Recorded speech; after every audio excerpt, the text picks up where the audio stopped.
नमस्कार, हम अनिल प्रेत। अभी अपने सुनैत बाड़ी शिक्षा तथा सांस्कृतिक मंत्रालय मध्य प्रदेश के सहयोग में तैयार कयल गेल लागू पदार्थ दुर्व्यसन आ कुलत के असर संबंधी तैयार कयल गेल सचेतनामूलक कार्यक्रम। ये कार्यक्रम अपने 12 जिला के radio Nijgadh 107.2 megahertz, radio Simara 91.2 megahertz और रेडियो कोलबी 104.1 मेगाहर्ट्ज पर एक साथ सुन सकें।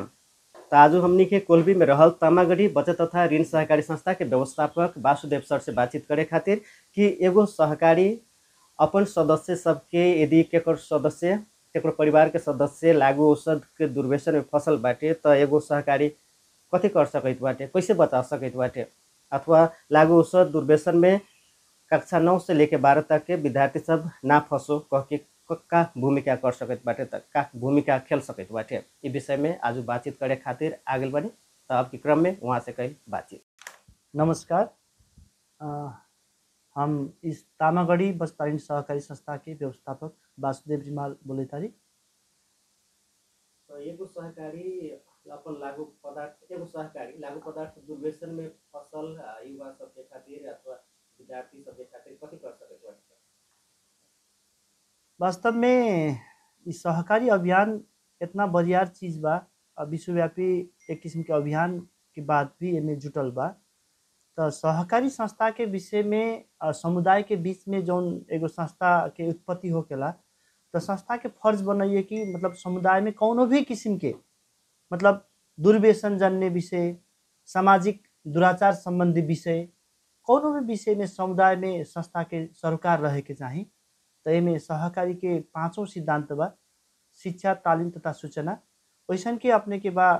समुदाय प्रति चासो, एक 7वां सिद्धांत बा। मतलब ई सिद्धांत काहे रखल गल बा कि समुदाय में संस्था के जब जन्म होकेला तो समुदाय भीतर के हर किस्म के परेशानी में संस्था के सहभागिता होके की पड़ल बात ही हो। तो एमे संस्था का करैता अभिन तामागढ़ी बस्तानी सहकारी संस्था के तरफ से हम जब बोलैतारी तो संस्था ई जौन टॉपिक्स बा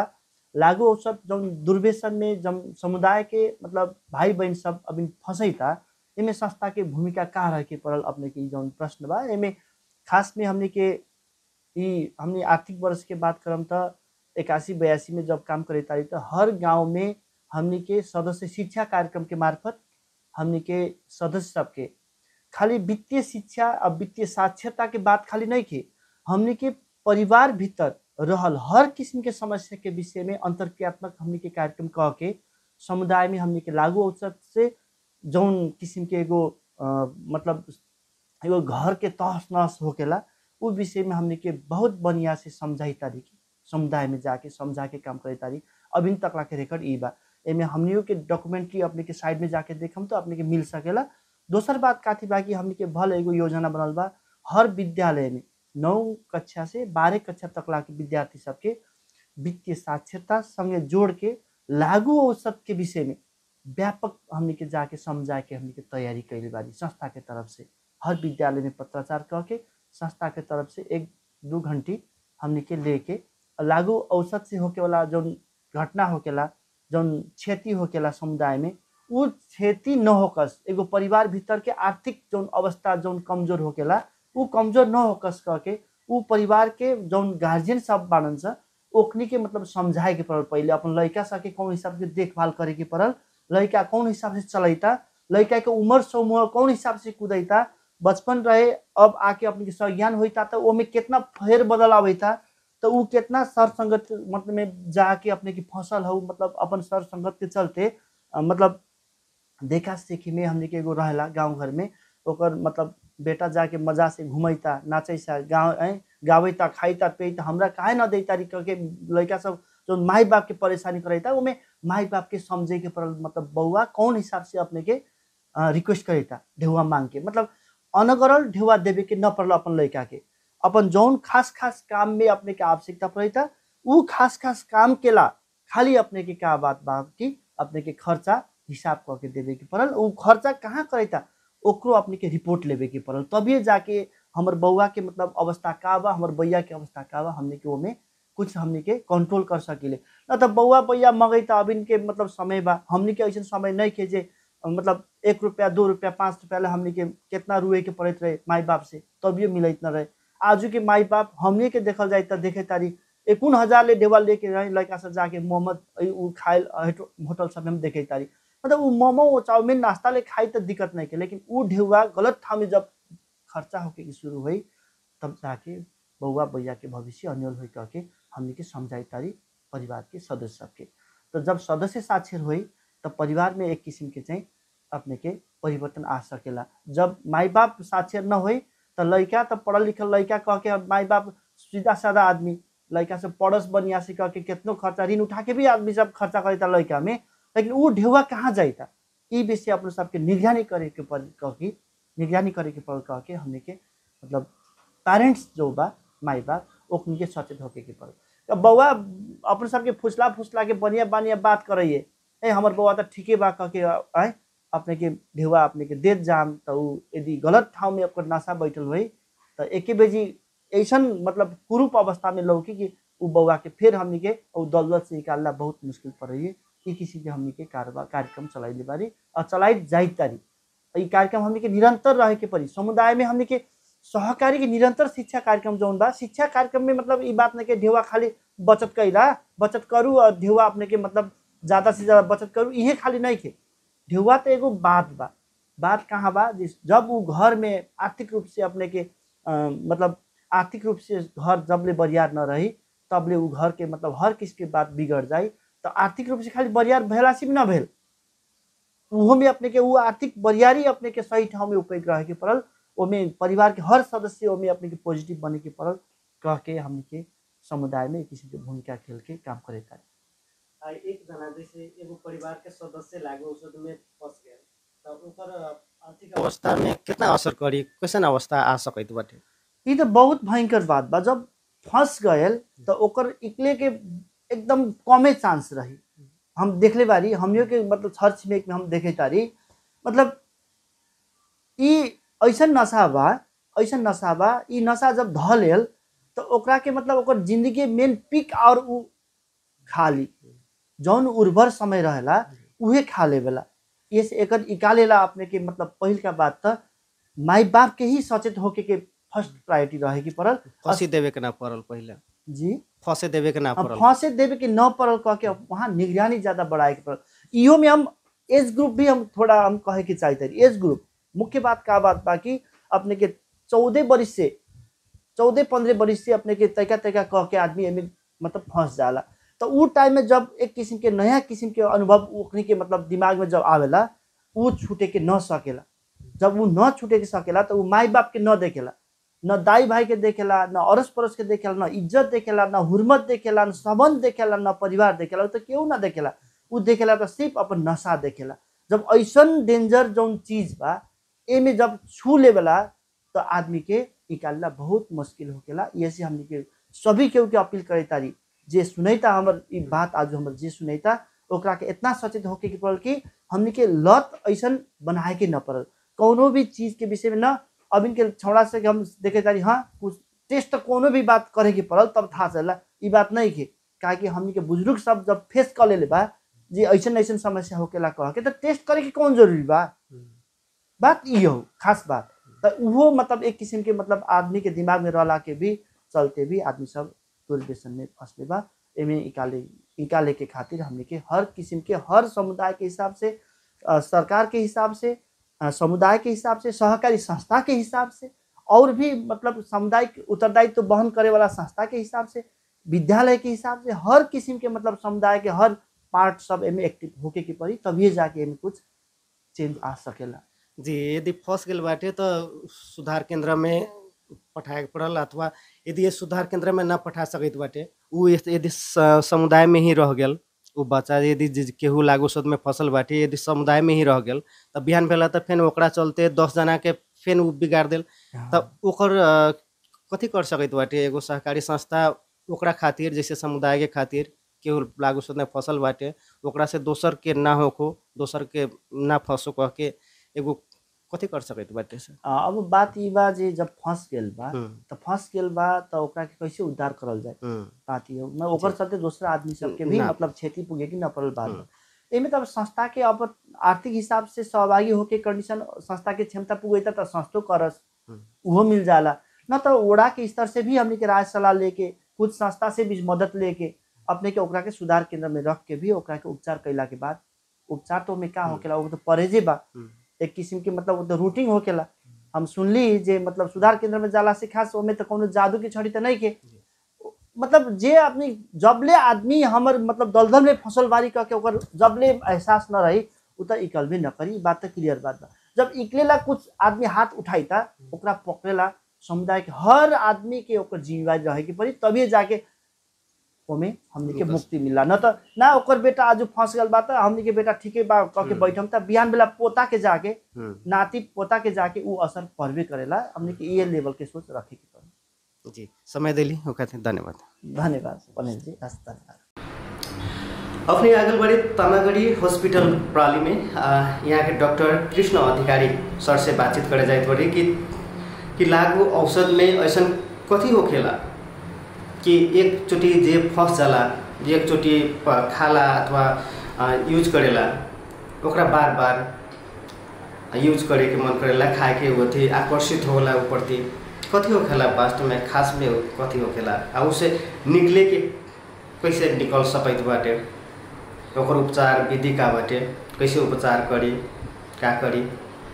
ये विषय में बातचीत करे खातिर आगलबाड़ी हम लागू औषध में फसल युवा सबके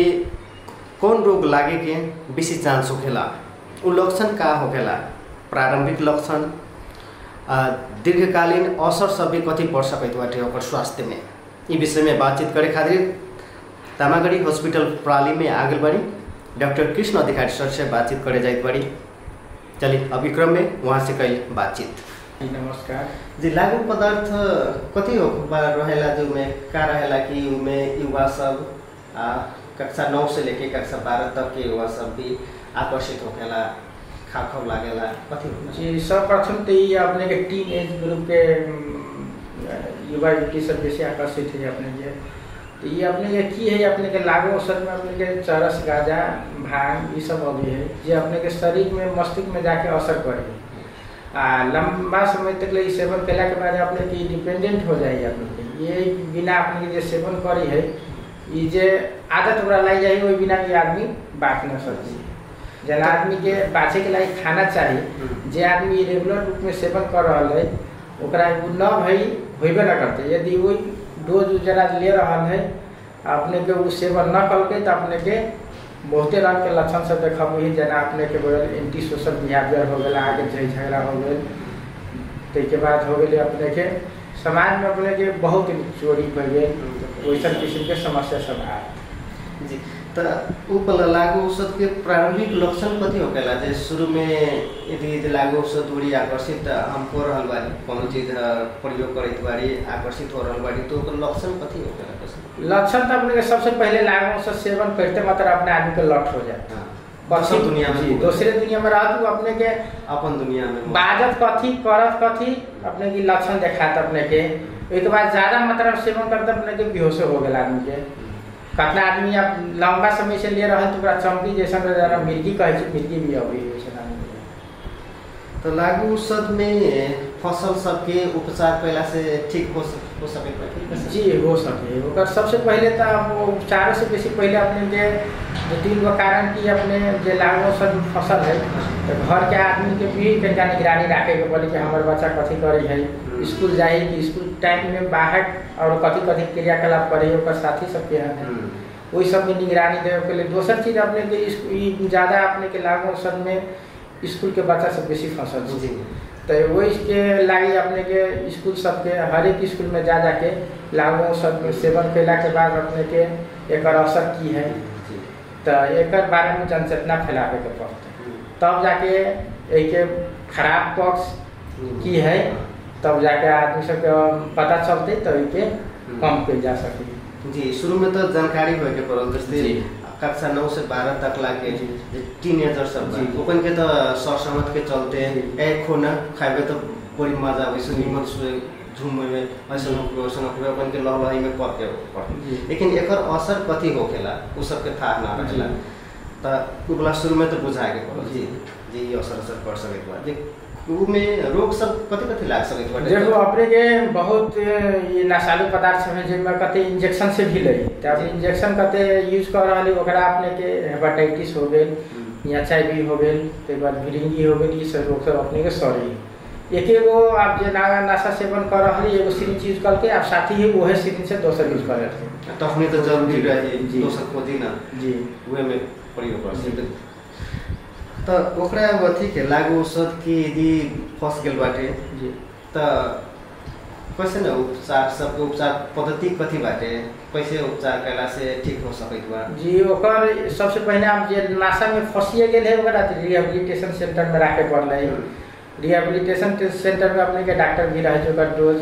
धीरे धीरे करके ओकर एंटीडोट अभी है जहर काटे वाला के नशा सेवन कर रहले तो एंटीडोट दे दे के मतलब धीरे धीरे पे डोज का खत्म करके मतलब धीरे धीरे जाके उलट से बाहर निकल जाए। एउटा खेलकूद से युवा सबके लागू औषध नियंत्रण में कैसे रोक सकत बाटे? एउटा खेलकूद अपने जब खेला रहल बाड़ी तो युवा सबके लागू औषध नियंत्रण में इबला कैसे भूमिका खेल सकत बा, कैसे मदद कर सकत बा? सर्वप्रथम नमस्कार। राष्ट्रीय खिलाड़ी खुशी चौधरी, भलिबल राष्ट्रीय भलिबल खिलाड़ी खुशी चौधरी, बढ़िया प्रश्न कैला। खेलकूद के माध्यम से लागू औषधि के लागू में कुलत में न लागेला बहुत मदद करेला। कैसे कहे से हमनी के एगो नॉर्मल एगो विचार कथी बा पढ़े जाए अखुंडी के खैर सबके हाथे हाथे मोबाइल एगो कुलते बा खैर बढ़िया काम है मोबाइल के, मगर जेनरेशन अनुसार उहो से काम हो एगो अभी बाल बालिका के हमें कहे से प्रैक्टिस करी ई टाइम तो उ सबके खेलकूद में बिजी हो जाए, एक्स्ट्रा टाइम न होला से उ सब खेलकूद में बिजी हो जाता, सर संगत उसन के माहौल बनता। अगर इन न बिजी रहे तो ई केनहुन केनहु मोबाइल चला के बैठे रहे लागू औषध में रहे लागू दू जना संगत रहे तो हेने चल होने चल करते करते उस संगत में पकड़ा जाए। बस इहे से हम कहते हैं खेलकूद बहुत लागू ने न छिरेला, बहुत मदद करेला। जी यदि लागू औषध में केहू छिर गेल बाटे, लागू औषध प्रयोग कर रहल बाटे तो उ युवा सबके मात्र उ कक्षा 9 से 12 तकला के खेलकूद से कैसे बचा सकत बा, कैसे कंट्रोल कर सकत? बचा सकत रहा काहे से अब एगो इहो एगो नशे है। कैसे तो जब उहे जौन जे नशा लगा ली ना उहे भी फिर सक्सेस हुई। जैसे लागू औषधि एगो नशा कले वाला ना तो इहो एगो गेम के जब ओकरा नशा लग जाए तो उ ओकरा साइड कर दी। उहे से अभी भी हमरा अभी भल के एक घटना बा, हमरे संगतिया के नाम तो न लेम, हमरे संगतिया हमरा खुद आके कहलक जे हमर लड़का के रोज पढ़े के आके संगत ऐसा संगत बोला के ले जावे, मगर जे चल घूमे एने ओने उहे बात ने हमरा कहलक कह जे उहेला हम जबरदस्ती तोरा लगन पठैली कह के जे उ टाइम में बिजी हो जाए ओने संगतियावा सब उसन संगतियावा संगे न जाए कह के उहे से कह के जे खेले के सीख के खेले के पठैली, एक्सरसाइज करे के पठैली। बस ओकर उ ओने संगत छूट गेल एने खेले उहे कैसे जे 11 12 क्लास केतनो क्लास पढ़े रहे उ खेल कूद और आई तो अवश्य ओकर ओने के नशा कम हो जाए। जिस समय फसल बाटे ओने गाड़ी सरसंगत बाटे, सरसंगत में से जे बिजी माइंड बिजी हो जाए वो माइंड है। एगो एक्सरसाइज कहे वाला चीज ऐसा फ्री माइंड बा कि कितनो टेंशन रहो किछो रहो एक्सरसाइज करे खुना उ माइंड ने आवे न करी, दोसर का बात उ फ्री हो जाए कि एक तो अपन हेल्थ के ये एगो इनकम बा, आमदनी बा। हम एक्सरसाइज कहे वाला इनडायरेक्टली एगो इनकम बा, हम कहे से न देखे वाला एगो आमदनी। हमने के एक्सरसाइज करे तारे अपन हेल्थ निमन करे तारे रोग से बचे के खातिर तो वो हमने के एगो एक्स्ट्रा आमदनी बा तर इनडायरेक्टली। तो लागू औषध में फसल युवा सबके टीनेजर सबके कक्षा 9 से लेके 12 तकला के कथी कहे के चाहे हम अपने? हम ये कही तारी अभी लाइफ बड़का बा, 9 क्लास कितना रही बेसी रही 16 से 18 19 है कि ना अभी तो हमने के जिंदगी बहुत बाकी बा। इहे कारण कह के अपन जिंदगी ऐसा जियो कि जे कुछ बन के देखाव ताकि लागू औषधि ओरी न जाव। स्पोर्ट्सो ऐसा ऐसा चीज हो कि अपन हेल्थ से लेकर देश के लागी भी राष्ट्र के लागी भी चिन्हाए वाला एगो ये स्पोर्ट्स आव उ लागू औषधि छोड़ के आव स्पोर्ट ओरी आव हम यहाँ तैयार भाई तो के जति जौन स्पोर्ट्स ओरी जाओ उन्हें साथ देगा। जी धन्यवाद। हवस् त आज के कार्यक्रम इतने दोसर के कार्यक्रम लेके फिर से हम उपस्थित होकबे करम। अपने सुन के साथ देनी अपना के दिल से धन्यवाद देत। आज के खातिर हम अनिल प्रेत विदा होतारी। नमस्कार।